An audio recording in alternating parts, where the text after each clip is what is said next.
3, 2, 1.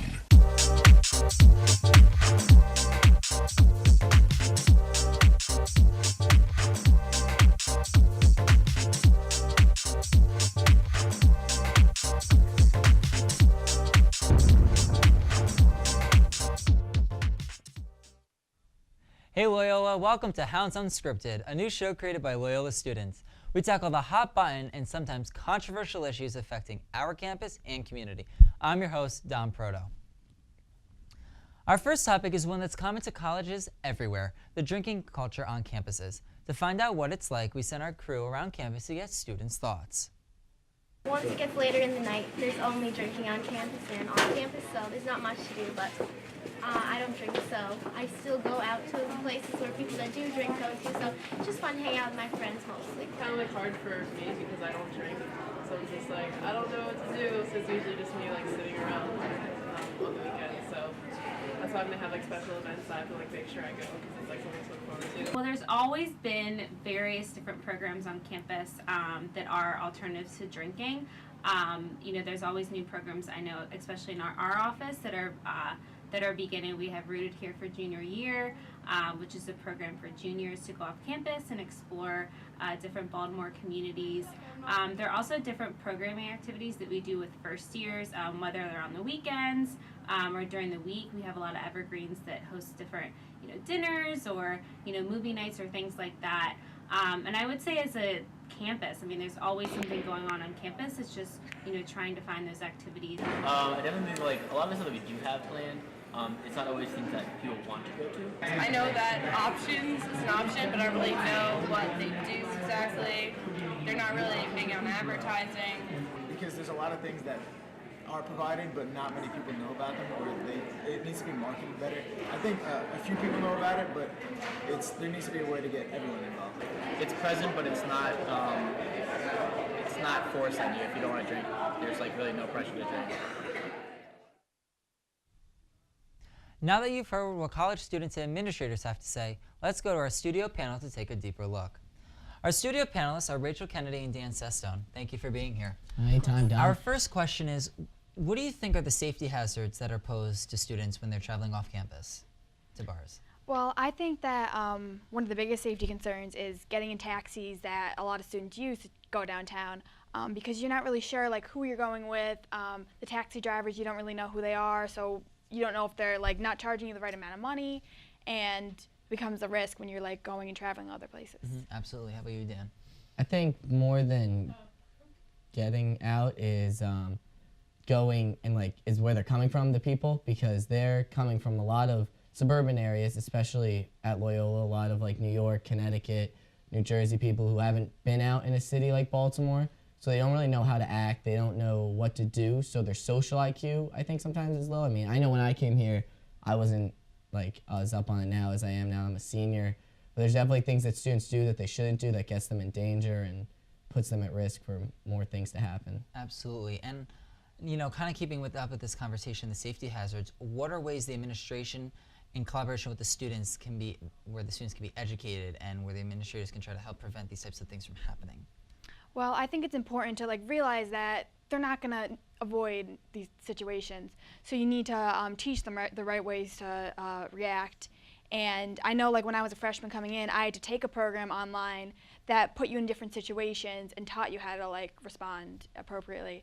And I think administrators need to oversee this and emphasize this so that there can be good behavior in these situations. So for me, if it's just the same video showing about that we took when we were freshmen coming in, where we took it once before we got here, and then we took it again halfway through the semester. And for me, looking back on it, it was kind of a useless experience, I guess, because it's DARE from 5th grade all over again. It's the same stuff our parents have been telling us, our high school teachers told us before we left for college. And it doesn't change. It kind of becomes redundant where it's almost background noise at this point. Have a glass of water between each drink, do this, do tack marks on your arm or whatever, keeping track. And I think you have to recognize it's going to happen, the drinking, and take maybe a different approach, try and find a new way, because that same advice is kind of getting old now, and it's obvious. I don't think it's working the way it's being approached. There has to be something else that has to happen.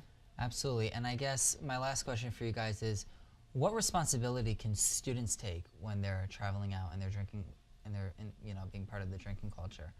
Well, I think this kind of goes along with what you asked earlier. First, they need to know the rules, need to know how much they can drink and how much they can handle, but also to go out in groups and have people that you trust, people who can look out for you when you're in those type of situations, and then acting appropriately. Absolutely. Yeah, for me, it's to recognize that students at this college, we are adults. We're 18 to 21, 22 years old. And at this point in our lives, I think we should know how to handle ourselves in public. And I think we need to know how to handle our friends, taking care of them. And that's huge. It comes down to us when we're out. We're not going to have our professors there. We're not going to have student life there watching over us. You need to know how to act, how to take care of your friends. I know my friends have helped me out plenty of times, and I try to be there for them whenever they need help, because that's how it works. You got to act correctly, but you also have to look out for other people, because we are a community at Loyola. Right, absolutely. Well, thank you guys so much for being here and sharing your thoughts with us. This conversation on college campuses has caught fire in recent weeks here in Baltimore. On January 22nd, the York Road Bar Favorites Pub, otherwise known as Craig's, was told to close its doors after being found guilty of serving alcohol to minors. The bar's liquor license has been suspended for 104 days. We talked to the Loyola community about how they feel about this popular local hangout shutting down.